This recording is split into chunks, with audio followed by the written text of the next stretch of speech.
반갑습니다. 오늘은 성경에 대해서 몇 가지 생각해 보고자 하는 것입니다.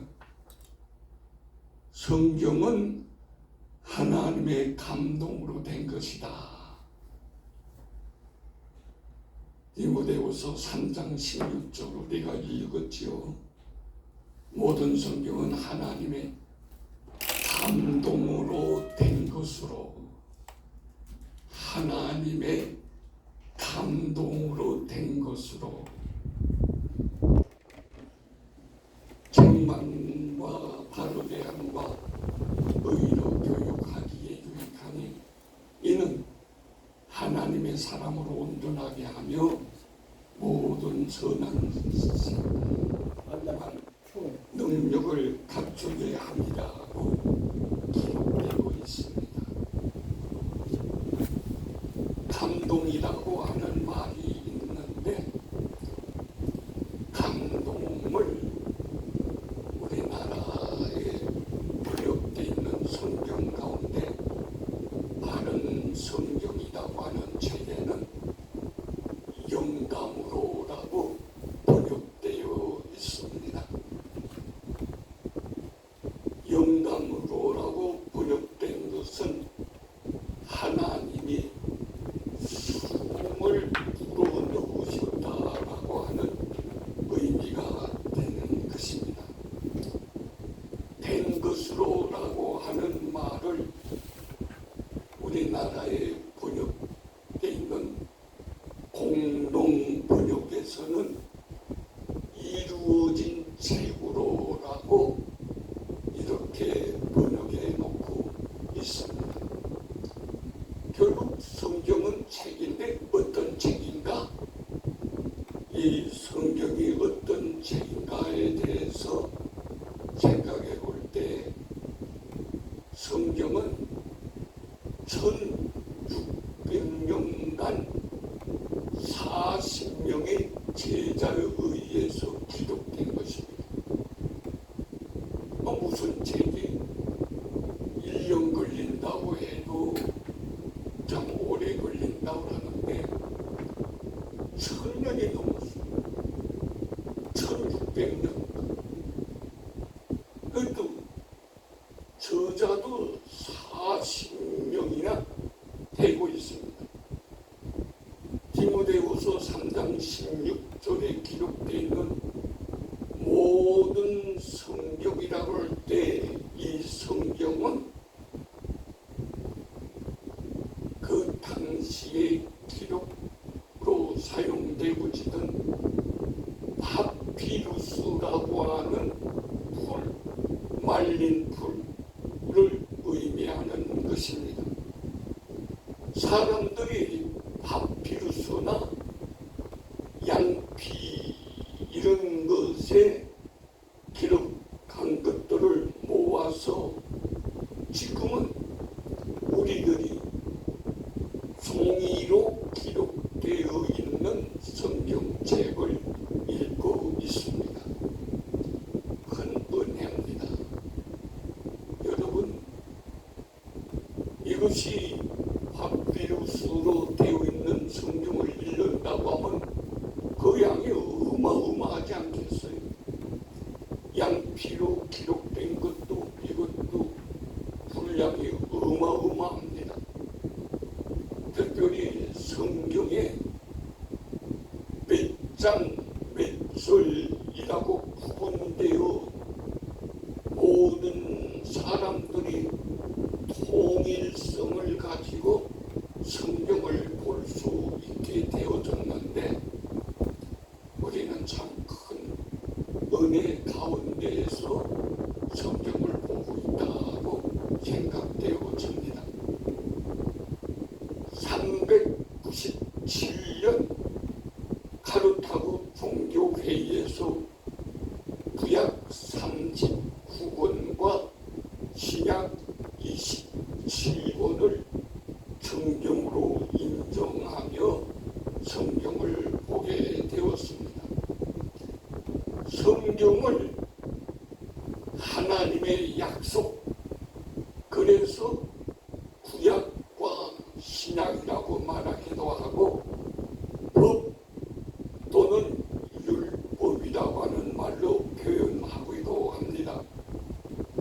약속이라면 약속의 내용이 무엇인가? 구약은 주님이 오신다고 하는 약속이고, 신약은 부활하신 예수님 승천하시고 다시 재림하신다고 하는 약속입니다. 믿고 실천하면 영육간의 복을 받습니다. 복이라고 하는 게 뭐냐? 세상 사람들은 복이라고 하면 내가 잘 먹고 내가 편안하고 내가 좋으면 복입니다. 그러나 성경에서 말하고 있는, 믿는 사람들이 말하고 있는 복이라고 하는 것은 하나님과의 관계가 좋아지는 것입니다. 엄청나게 다르죠. 세상 사람들은 내가 중심이에요. 우리는 내가 아니라 하나님. 하나님과의 관계가 좋은 사람은 복받은 사람이고, 비록 잘 먹고 명예가 있고 떵떵거려도 하나님과의 관계가 불편하다. 그 사람은 복과는 거리가 먼 사람이 되어집니다. 성경은 하나님의 말씀입니다. 하나님의 말씀이다. 하나님이 직접 쓰신 것이 기록되어 있는데, 출애굽기 31장 18절에 보면 이런 말이 기록되어 있습니다. 여호와께서 시내산에서 모세에게 이르시기를 마칠 때에 증거판 둘을 모세에게 주시니 이는 돌판이요 하나님이 친히 쓰신 것입니다. 하나님이 친히 쓰신 것이라고 하는 것은 하나님의 손가락으로 쓰셨다고 하는 의미인데, 우리들이 말하고 있는 십계명의 돌판을 의미하는 것입니다. 다니엘서 제5장 24절 25절에 보면 이런 말이 기록되어 있습니다. 그의 앞에 이 손가락이 나와서 이 글을 기억하였나이다. 왜냐면에 대개를 구하시니라고 하는 글자가 쓰여져 있었던 것을 이렇게 설명해 주고 있습니다. 성경은 하나님의 말씀이다. 성경이 하나님의 말씀인 것은 하나님이 하신 말씀이 기록되어 있습니다. 창세기 9장 8절에 보면 하나님이 노아와 그와 함께한 아들들에게 말씀하여 이르시되라는 말로 기록되어 있습니다. 하나님의 의도와 명령, 약속이 포함되었다고 하는 의미입니다. 출애굽기 제6장 10절에 보면 여호와께서 모세에게 말씀하여 이르시되라고 기록해 놓고 있습니다. 여호수아 제4장 15절에 보면 여호와께서 여호수아에게 말씀하여 이르시되라고 기록하고 있습니다. 특별히 열왕기하 제21장 1장 10절에서는 여호와께서 그의 종 모든 선지자들을 통하여 말씀하여 이르시되라고 기록되어 있습니다. 하나님이 하신 말씀이 기록되어 있다고 하는 의미이지요. 또한 하나님의 감동으로 된 책이 성경입니다. 하나님이 숨을 불어넣은 책, 하나님의 뜻이 기록된 책, 하나님의 숨을 불어넣는다고 하는 것, 이게 아주 중요한 것입니다. 다니엘서 제5장 30절과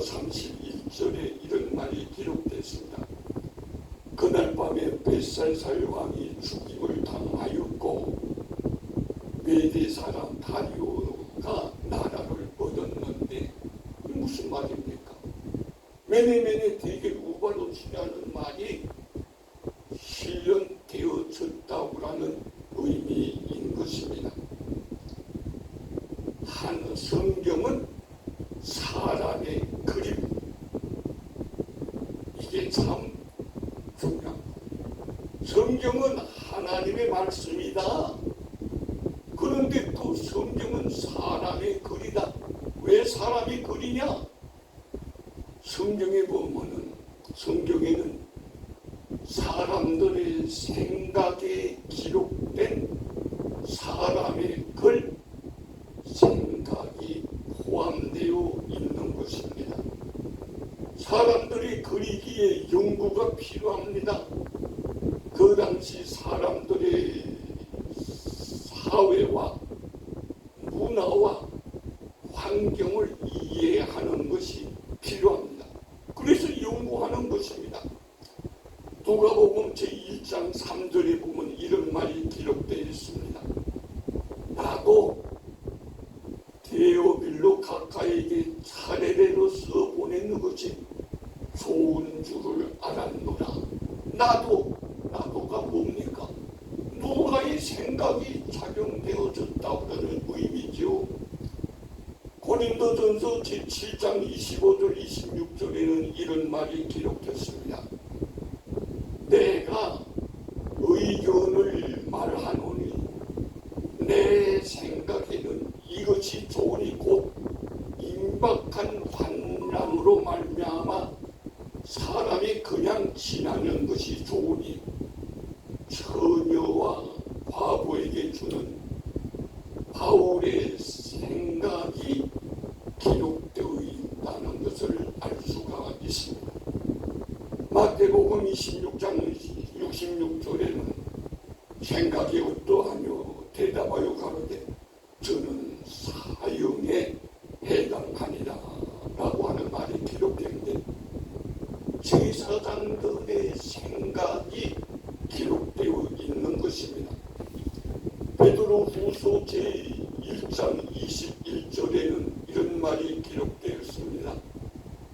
예언은 언제든지 사람의 뜻으로 낸 것이 아니요 오직 성령의 감동하심을 받은 사람들이 하나님께 받아 말한 것입니다.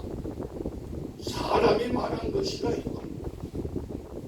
성경은 하나님의 말씀이면서 동시에 성경은 사람의 그림, 성경은 사람들에게 유익한 말씀입니다. 죄인이 사탄을 이기는 무기, 이게 바로 말씀의 성경을 말하는 것입니다. 에베소 제6장 17절에서는 성령의 곧 하나님의 말씀을 가지라. 성령은 생명을 의미하기도 합니다. 금은 칼, 단금, 무기를 의미하는데 공격과 방어를 할 수 있는 것입니다. 모든 사람들에게 유익을 준다. 무슨 말이냐? 사람을 변화시켜 새 사람 되게 한다. 디모데후서 제3장 16절에는 의로 교육하기에 유익하니라. 금생과 내생에 유익이 있다고라는 의미입니다. 성경은 사람들에게 세상과 환경을 극복하는 힘을 줍니다. 성경 말씀에 순종한 사람들을 생각해 보도록 하겠습니다. 여리고성을 점령한 내용이 여호수아서에 기록되어 있는데 일주일간 출애굽한 백성들이 성주위를 돌기만 하다가 7일에는 7바퀴를 돌고 소리를 지르자 성벽이 와르르 무너졌습니다. 이건 절대 일어날 수 없는 일입니다. 제가 언젠가 이 얘기를 했지요. 군대 갔더니만 군대에서 한 20명 한 부대에 배치를 받았는데 선임자가 하는 말이, 야 너희들 오늘 하는 일은 이거야. 앞에 유리창이 있지, 이거 전부 다 깨. 근데 뭘로 깨느냐? 소리로 깨. 절대로 다루고 손대면 안 돼, 소리. 그래서 20명이 모여서 유리창을 향해서 소리를 지른다. 뭐라고? 깨지라고요. 야! 20명이 각각 소리를, 야 우리 한 유리창을 향해서 한꺼번에 소리를 지르자 그러고 모여서 한 유리창을 향해서 소리를 지른다. 하나, 둘, 셋. 이야! 개도 쓸까요? 한 개를 사무실에 있는 선임자들이 자기들끼리 무슨 얘기가 저것들 오늘 유리창 깨르라고 하는데 못 깨면 혼난다. 내가 한 장도 못 깼어요. 소리 지른다고 유리창도 안 깨지는데 성벽이 어떻게 무너집니까? 사람이 한 거야 아니라고 하는 의미입니다. 7바퀴를 돌아도 안 됩니다. 백성, 수레 급한 백성들 전체가 소리를 지르도 안 됩니다. 근데 소리를 지르자 성벽이 무너진 것은 저들의 소리 때문에 무너진 것이 아니라 하나님이 무너뜨려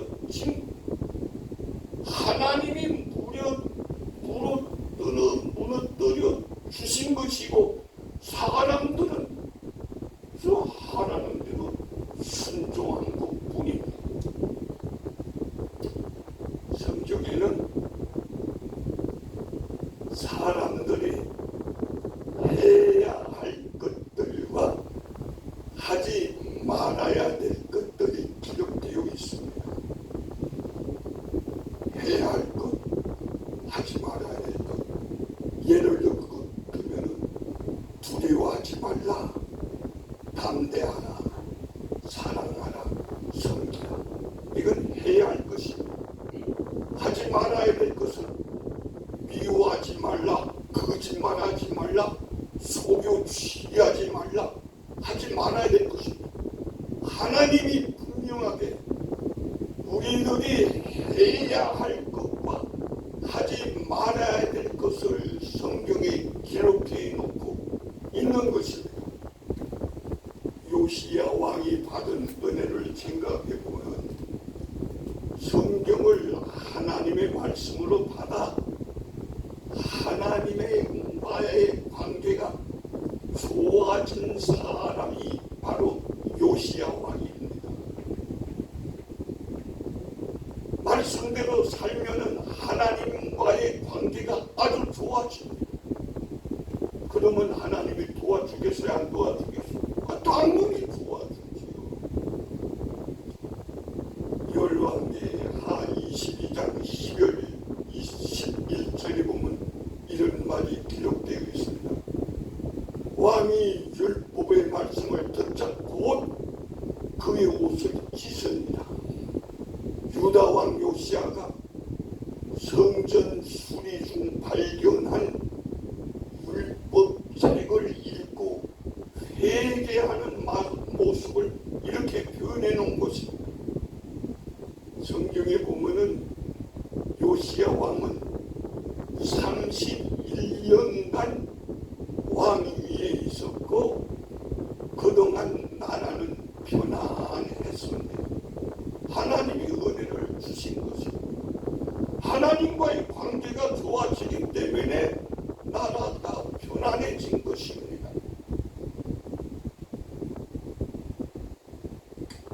성경을 무시하는 왕도 있었습니다. 유다 왕 여호야김 왕인데, 참 저는 성경을 읽으면서 이해하기 힘든 부분들이 많이 있는데 이것도 참 이해하기 힘든 부분이었습니다. 여호야김이 누군가? 요시야 왕의 아들이에요. 요시야 왕은 그렇게 하나님 말씀에 순종했는데 순종하는 아버지를 바라보면서 자란 요시야 왕의 아들 여호야김은 왜 그렇게 하나님 말씀을 무시했을까? 이해가 되질 않아요. 이해해야 할 부분이 아니긴 하지만 어쨌든 하나님과의 관계가 불편했어요. 예레미야 36장 23절에 보면 왕이 칼로 그것을 연하여 베어 화로 불에 던져 두루마리를 모두 태웠더라. 하나님 말씀을 완전히 흔적도 없이 태워버렸어요.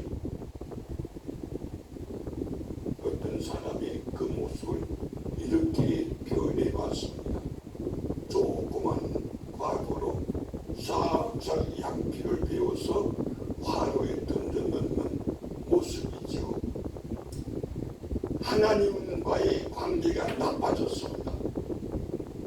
이 여호야김은 바벨론이라는 나라에 포로로 잡혀가는 신세가 되어졌습니다.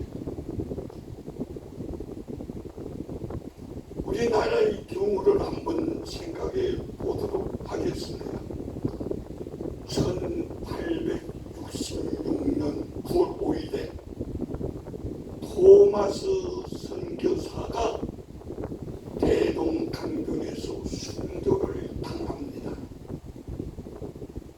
그때 우리나라의 포졸로 있던 박순근이라는 사람이 이 토마스 선교사의 목을 쳤는데, 근데 토마스 선교사가 이 박순근이라고 하는 사람에게 포졸에게 자꾸 뭘 줍니다. 그게 뭔가 그게 바로 성경책이었어요. 한문으로 된 성경책이었습니다. 받기 싫었지만 죽어가는 사람이 주니까 그냥 받아왔어요. 그런데 1899년 그러니까 토마스 선교사를 죽이고 30년이 지난 다음에 이 사람이 세례를 받고 이 박순근이라는 사람은 평양교회 장로가 되어졌습니다. 하나님의 은혜가 놀랍습니다. 그 믿지도 않고 죽인 이 박순근이를 예수 믿게 만들어서 평양교회 장로로 세운 하나님의 놀라우신 은혜입니다. 토마스 선교사 이때 나이가 27살, 27살이 젊은 나이에 한국에 와서 아무도 한 사람 아는 사람 없는데 복음을 위해서 죽었어요. 순교할 때 정말 어떤 사람이 이렇게 그림을 그려놨습니다. 무릎을 꿇고 앞에 놓아있는 성경책을 받으라 그러면서 중얼중얼 했는데 그 중얼중얼이 뭐냐, 그게 바로 기도였습니다.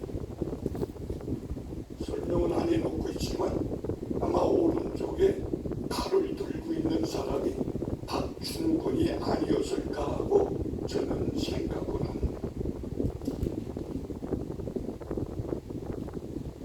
박순근이라는 사람이 나중에 장로가 되었어요. 나이가 이렇게 많아가지고 토마스 선교사가 순교하면서 성경 3권을 최치량이라고 하는 사람에게 주었는데 이때 최치량의 나이는 12살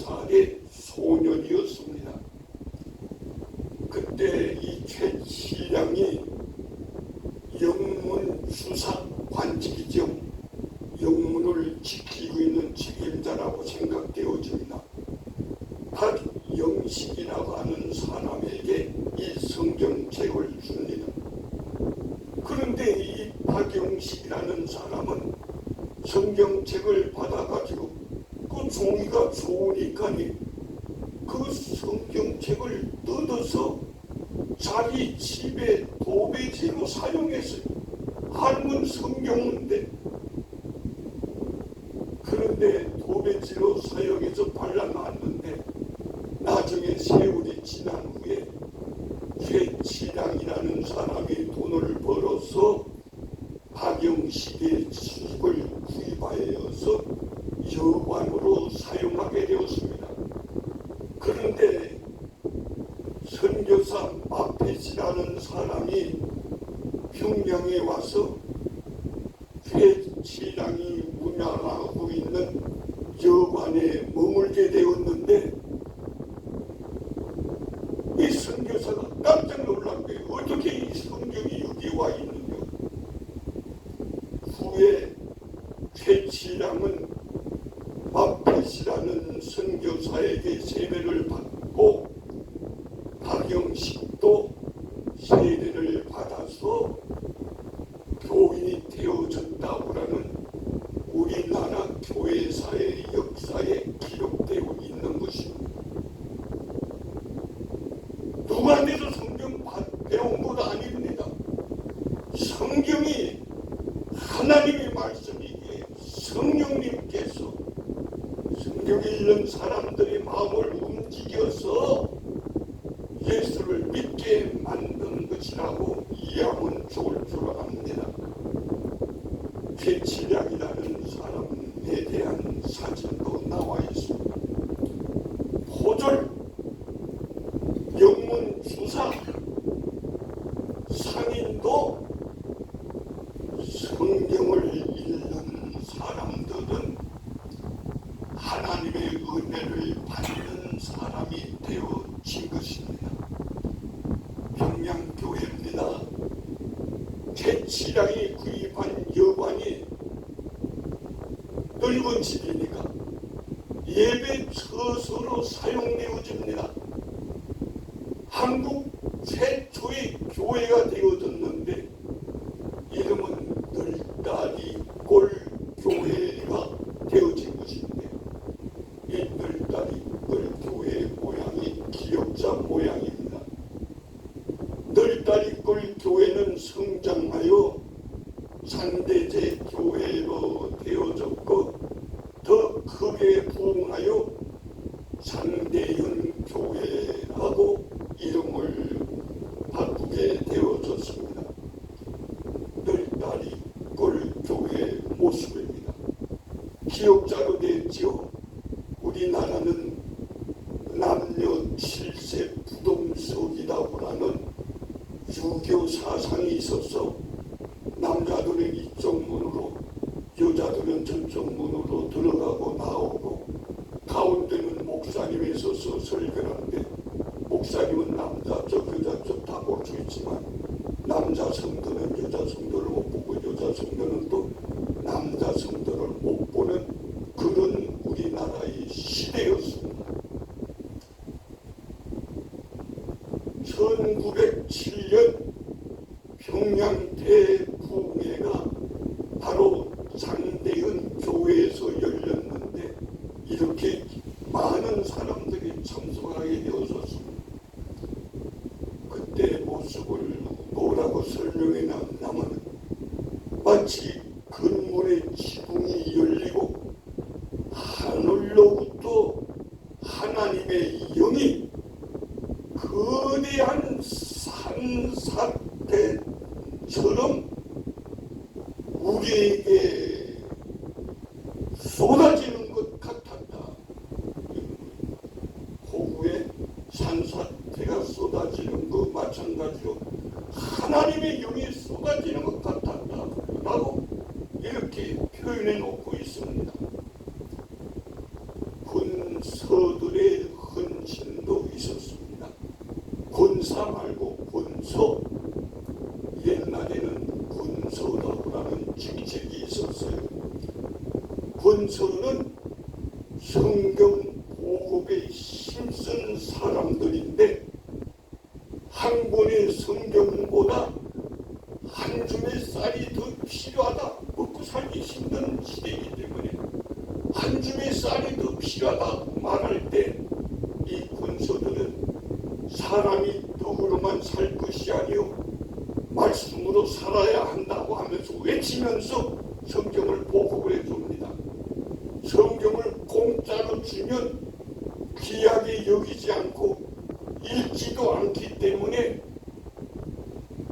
값어치가 되는 건 아니지만은 생선이라도 받고 또는 계란이라도 하나라도 받고 과일을 받고 성냥을 받고 옷가지를 받고 이 성경책을 나누어줘서 값어치가 되기 때문에 성경을 준 것이 아니라 공짜로 주면 귀한 줄 모르고 읽지도 않으니까 읽도록 하기 위해서 그래서 교환해 준 것입니다. 근서들이 부르마에 성경을 싣고 찾아다니면서 성경을 사라고 권하고 올 때 어려움들이 많았다고 합니다. 글을 모르는 사람들도 많고 그러기 때문에 더 어려움이 더 많았다고 합니다. 핍박과 고난도 많이 있었지만 성경 보급에 헌신을 했고 한국은 선교사 파송 이전에 성경이 전해진 것입니다. 하나님의 특별하신 은혜라고 저는 생각을 합니다. 성경은 사람들이 보기에는 두꺼운 책 활자에 불과하나 성령님이 역사하시면 사람들이 변화됩니다. 말씀이 소통되어야 하는 것입니다. 말씀을 읽는 자들은 하나님 성경 저자들의 생각을 알아야 하고 내가 올바르게 반응을 해야 하는 것입니다. 성경이 우리 삶의 중심이 되어야 하는 것입니다. 성경에서 하라고 하면 하고 하지 말라고 하면 하지 말아야 하는 것입니다. 하나님과의 관계가 좋게 만드는 책이 바로 성경입니다. 성경을 하나님의 말씀으로 믿고 순종하여 약속의 신 은혜를 누리는 복된 삶을 살고자 하면 아멘 합시다. 기도드리겠습니다. 하나님 귀한 은혜 주셨음을 감사드립니다. 우리나라 민족이 놀라운 은혜를 받았고 지금도 우리들에게 놀라운 은혜를 주시는데 하나님 말씀을 저희들이 절대적으로 순종하며 믿고 하나님께서 주시는 모든 은혜와 복을 받아 누리는 믿음의 복된 삶을 살 수 있도록 인도하여 주시는 것을 믿고 감사하며 예수님의 이름으로 기도드립니다. 아멘.